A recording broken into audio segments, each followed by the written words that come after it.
You hear this one a lot. Science has proven evolution, therefore evolution is true. Since evolution is true and Christians don't believe it, then Christians don't believe science and they aren't rational people. Really, let's put that claim to the test. First off, evolution in the sense that things change is evident. No rational person disputes that.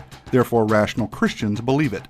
We can observe change, but evolution in the sense that life came from non-life and then that life began to randomly generate new genetic information and over time it eventually produced humans is something entirely different and something that quite honestly doesn't hold up against science. In other words, evolution in the sense of molecules to man is not scientifically plausible and therefore should not be viewed as scientific fact. Quite honestly, it is in great opposition to science, that is, observational science, the kind of science we can test and repeat and use our five senses to understand. Science demonstrates that over time, living organisms lose genetic information. They don't gain it. That same science demonstrates that life doesn't arise from non-life. Follow along if you would. Fact 1. There is no known observable process by which new genetic information can be added to an organism's genetic code.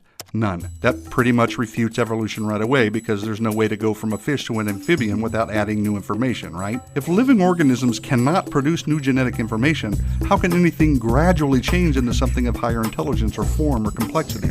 That is, how can anything evolve from an amoeba to a man without adding new genetic information? The answer, of course, is that it can't. Plain and simple. Now, some have speculated and they have imagined all kinds of things and they brought in artists to produce creative renderings based on guesses, and they have been successful in telling a very convincing story that humans evolved from ape-like creatures. But those are just drawings, people. They're just stories. But what we really observe is humans are humans and apes are apes. Now, if fact 1 buried evolutionary thinking deep into the Precambrian soil, this next fact, fact 2, tosses so much sediment on it that not even the greatest team of paleontologists with the latest subterranean gizmo could dig up the remains. Check this out. Never, again, never has it been observed that life can come from non-life. So here are two major scientific evidences against evolution. I reiterate for clarity, life has never been observed to come from non-life, and there is no known, observable process by which new genetic information can be added to the genetic code of an organism. So, molecules to man evolution doesn't really make scientific sense. Yet we are all here, and life is all around us in various forms. Although evolution cannot account for this, the Bible can. The Bible reveals that the all-powerful, all-knowing, supernatural God created the heavens and the earth out of nothing, and all life according to its kinds, that is, each with its own set of genetic information.